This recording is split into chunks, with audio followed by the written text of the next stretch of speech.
Masayang araw, mga ka-PL. Ito ang nakakahiyang moment sa Administrasyong Marcos, mga kababayan. Bagamat alam na natin na napakaraming nakakahiyang moment sa administrasyon niya, isa na ho dito, itong maanumalyang flood control project at malalang korupsyon sa ating bansa, mga kababayan. Ito ho, isang oras pa lamang po ang nakakalipas, mga kababayan, mula po ng sumambulat ito ngayon sa social media at sa mga mainstream media. Kumbaga, mga kababayan, grasya na, disgrasya pa. Pera na, naging bato pa. At nanakawin na sana, naudlot pa, mga kababayan. Ito pong pag-atras ng South Korean President, mga kababayan, sa naging kasunduan nila ni Bongbong Marcos, mga kababayan, na nagkakahalaga po. Kung daw nagkakamali, napakalaking halaga ho nito, mga kababayan. Kung daw nagkakamali, nasa, ito, andi dito yung balita 7 trillion pesos sana, mga kababayan. Binawi. Binawi ng South Korean President, mga kababayan, kasi nga natunugan na matindi palang korupsyon sa Pilipinas. Kung itutuloy kong bitawan itong 7 trillion na ito na mula sa aking mga kababayan na taxpayer, sisingilin ako, madadamay at masabihang kurap din ako. Ayun, binawi, mga kababayan. Bagamat hindi pa naman po hawak ng gobyerno ng Pilipinas ang 7 trillion pesos, hindi pesos, kung na nagkakamali, dollar yata ito. Basta malaking halaga ho ito, mga kababayan. Hindi po hawak ng Pilipinas, pero meron na pong mga agreement. Meron na pong kasulatan. Kumaga, napagkasunduan na. Ang kulang na lamang po, siguro, itatransfer na lang yung pera at magtutuloy-tuloy na sila kung ano man itong plano ni Marcos. Natunugan nga, teka, daming kawatan sa inyo. Atras. Hindi pinagkatiwalaan si Bongbong. Ito, mga kababayan, basahin ko lang muna yung caption ng Duterte Youth Party List kasi ang ganda po ng naging caption niya ito po ang nakatawag sa akin ng pansin kasi kung didiretso tayo doon sa Facebook account ng taga-Korea, mga kababayan, hindi ho natin maiintindihan kasi Korean po. Bagamat may translate, mamaya babasahin ko rin. Ito sabi Korean President personally orders a stop of foreign assistance to the Philippines because he said Korean fund might be plundered by Philippine politics. Kita niyo na. Andali, mananakaw lang yan Pera ito ng mga kababayan ko Mula ito sa mga taxpayer money, tapos ilalaga ko dyan sa Pilipinas. Nanakawin lang naman pala ng mga politician dyan. Baka si Marcos kasama. Ito po yung mismong mga kababayan, yung naging post po, di umano ito ng Korean President. South Korean pala. Ayan pakita ko muna sa inyo. Ayan sandali. Para maipakita, baka sabihin ng mga bangag na mga BBM ayan Korean yung sulat. Ayan ayan, Korean yung sulat. Mga bangag bangag supporter. Hindi kami gumagawa ng fake news. Baka sabihin nyo, gawa-gawa lang namin yan. Ayan, aliwanag may translate. Ayan, may translate. Pipindutin natin yung translate para mabasa ko. Ayan, sabi dito, madilim, liliwanagan ko lang. It has been ordered to immediately stop proceedings for the business in question that has been identified identified as a fraudulent business. Ayan. The most fortunate thing is that the business has not yet been completed.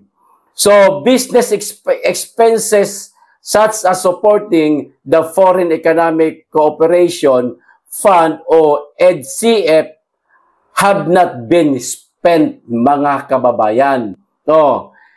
It has a great significance in the fact that it has prevented the risk of poverty and corruption in advance without wasting a 7 trillion won in taxes unnecessarily, mga kababayan. Magaling itong presidente ng South Korean. No, hindi niya isa sa alang-alang yung pera nila, yung pondo nila na mula sa mga taxpayer money ng kanilang mga kababayan.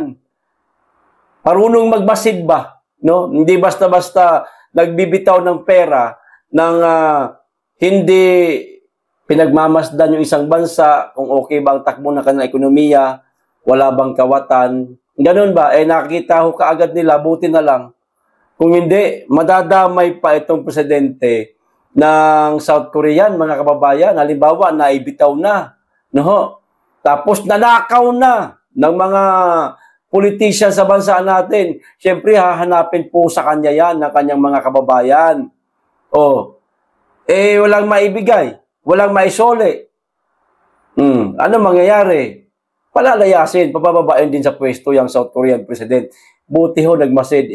Sa atin ho, mga kababayan, Maharlika Investment Fund, nasaan na yon? Kung hindi ako nagkakamali, 500 billion ang halaga nun, mga kababayan. 500 billion. Napakalaking bagay ho niyan. Napakalaking pera ho niyan. Mula po yan sa atin. Nasaan na?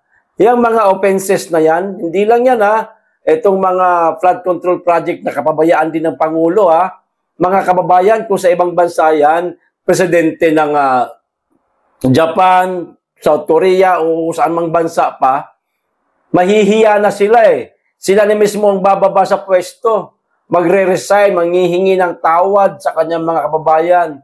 Kasi failure ang kanyang pamamalakad, palpak ang kanyang pamumuno. Dito sa atin, lintik ho ang mga palpak na nangyayari. Yung presidente, ang tigas ng bagang, ayaw bumaba, mga kababa. Ang kapal ng muka. Wala namang nagawa, di ba? Wala nagawa. Puro palpak ang kanyang administrasyon, napakaraming anomalya. Maliban sa flood control project, yung Maharlika Investment Fund, nasaan na? At marami pang iba. Pero, kapitoko ang sarap murahin ng put. Di ba, mga kababayan? Ito pa. The media is the observer of power and the salt that prevents corruption in society. It plays a key role in achieving a just world, mga kababayan. Mabuti po ang media sa kanila. Hindi ho bias. Talagang nakatutok sa mga politiko at hindi binabayaran ng mga politiko. No? Dito ho sa atin, yung mga media binabayaran para sumasang-ayon doon sa mga sinasabi ng mga politikong kawatan. Siyempre, matik, ang magbabayad doon sa mga media, yung mga politikong kawatan kasi meron niyang pansariling interes. Sana dito sa bansa, ewan ko lang kung meron ng batas na ganito o wala, sana merong isang mambabatas na gumawa ng batas, no? Na kapag merong isang politician na magtangkang manuhol, gaano man kalaki yan, gaano man kalaki, ang isusuhol niya doon sa mainstream media para palabasing totoo itong mga peking ginagawa niya, mga maling ginagawa niya para linisin ang kanyang pangalan, sana pwedeng idemanda ng mainstream media, yung politiko. At yung ibabayad niya, magiging triple ang kumbaga kumbaga yung politician pa. Yan, di ba, ako, politician ako, mainstream media, susuhulan ko ng 1 million. Dinimanda ako nung tawag nito, mainstream media, dinimanda ako. Napatunayan ko sa korte. Kasi kumpleto, may mga dokumento akong hawak, may mga conversation kami, may mga email at kung ano-ano pang mga dokumentong hawak ko na nagpapatunay na itong si politiko number 1 ay binabayaran ako ng 1 milyon para pabanguhin ko yung kanyang pangalan. Ganun ba? Kahit hindi naman totoo, kahit kawatan naman siya. Napatunayan ko sa korte. Ang mangyayari, etong si politiko number 1, no? 1 na lang pangalan, kung magkano yung ibinayad niya doon sa mainstream media, babayaran niya ng triple. At makukulong pa siya ng habang buhay. Sana merong ganyang batas sa ating bansa para matigil, no? Para matigil yung mga bayaran sa mga mainstream media. Kasi kung ako mainstream media ako, babayaran ako ni politiko, mas gugustuhin ko na lang i-demanda siya. Kasi yung ibabayad niya sa aking 1 milyon, magiging 3 milyon. Kasi nasa batas yan Batas na yan At higit sa lahat, makukulong siya. Bibigyan pa ako ng proteksyon ng gobyerno. Makalabas ng ibang bansa para hindi na mahabol ng mga politikong isinuplong ko. Sana may ganun, no? Sana may ganun ba para walang mainstream media nababayaran. Siyempre, iisipin ng politiko, teka, babayaran pa ba natin to? Magiging triple patuloy yung magiging bayad natin ito kapag ka nagsumbong yan. Walang magtatangkang magbabayad. Di ba? Sana may batas na ganyan, mga kababayan. No? Kaso wala Walang mambabatas na nakaisip ng ganyan. Kasi baka pati sila, handa rin silang magbayad. Ano sa palagay ninyo? Ito pa. I express my deepest gratitude to the coverage and efforts of the media for spreading the truth and ensuring the people's right to know through his investigate report. Diba? Ganon sa kanila. Ganon ang mainstream media sa kanila. Tapat. Talagang ipinapakita sa sambayanang mga Korean, sa mga kababayan nilang mga Koreano, na ito ang nagaganap ngayon. Ito, totoo, ito, walang bayad, ito, walang bias, walang bayad, walang bias. Ganon. Sa Pilipinas, iba hawak sila ng mga politiko yung mga mainstream media. Paano? Pinagmamayarian ng isang politikong buhaya. Wala akong binabanggit na pangalan, Di ba? Itong si politiko buhaya, merong share dito sa isang mainstream media. Etong si buhaya na politiko, may-ari mismo ng isang mainstream media o pahayagan. Walang mangyayari sa atin yan.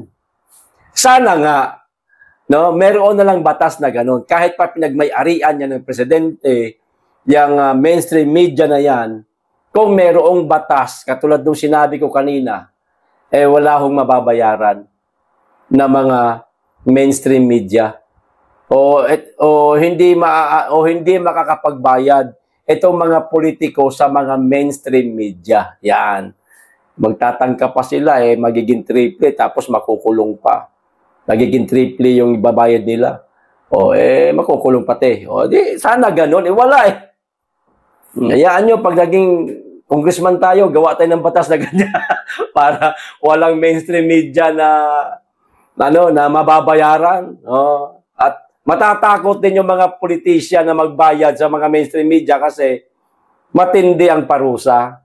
Habang buhay na pagkakakulong, tapos magbabayad ka pa ng 3 beses doon sa ibabayad mo sa isang mainstream media. Tumigil ka na lang. Huwag ka na lang magbayad. Maging patas ka na lang sa buhay mo at sa pamumuno mo para hindi ka makalaboso. Di ba, mga kababayan? O ito pa, dagdag ko ho. Di ba pilit nilang idinadawit sa mga Duterte itong maanumalyang flood control project, mga kababayan. Ito makinig kayo, mga politiko na gustong idawit sa mga Duterte itong flood control project na puro korupsyon. At sa mga supporter din ng Bongbong Marcos admin. Makinig kayo kayo nagpapakalat na sa panahon pa ni Digong yan, nagsimula na yan. O ito hindi ko gawa-gawa to. Mula ito sa balita, ayan ito siguro naman mahihiya na kayo na sabihin pang sa mga Duterte pa nagsimula yan. O ito, ang kapal na ng mukha nyo pagka tinuloy-tuloy nyo pa yung inyong pagbibintang sa mga Duterte. O hindi totoo. Diyan pa lang tapos na Period, hindi totoo. O pinasinungalingan ni Curly Discaya ang iprinisintang report ni Representative Gerly Luistro na nagpapakitang top 1 kontraktor ng Duterte administration ang St. Gerard Construction Firm ng kanilang pamilya. Ano daw ang sabi? Pinasinungalingan. Itinanggi sa madaling salita. Hindi totoo. Hindi totoo yung sinasabi ni Representative Gerly Luistro na ang St. Gerard ang top 1 contractor sa Duterte admin. So, walang kinalaman ang mga Duterte. Period. Okay, naintindihan nyo mga bangag? Giit ni Discaya, hindi kumpirmado ang mga datos na inilabas ng PCIJ dahil hindi iyon nakalagay sa kanilang financial statement. Itong mga makakaliwang kongresista talaga, mga kababayan, para masira lang ang mga Duterte kung ano-ano ang ibinibintang. Hindi ngayon na nakalagay sa kanilang financial statement, talaga naman baguhin ng mga Discaya ang kanilang datos. Ang datos kasi ni Gerly, sila nga daw ang top 1 sa top 1 na kontrakto sa Duterte admin. Hindi yun yung financial statement ng mga Discaya. O di, pahiya na naman si Gerly. Siya ito nagsisinungaling. Madam, may sayad ho kayo sa utak. May sayad na po kayo, napapraning na po kayo kakasira sa mga Duterte. Hindi na po kayo nakakatuwa. Talaga lang, sa totoo lang.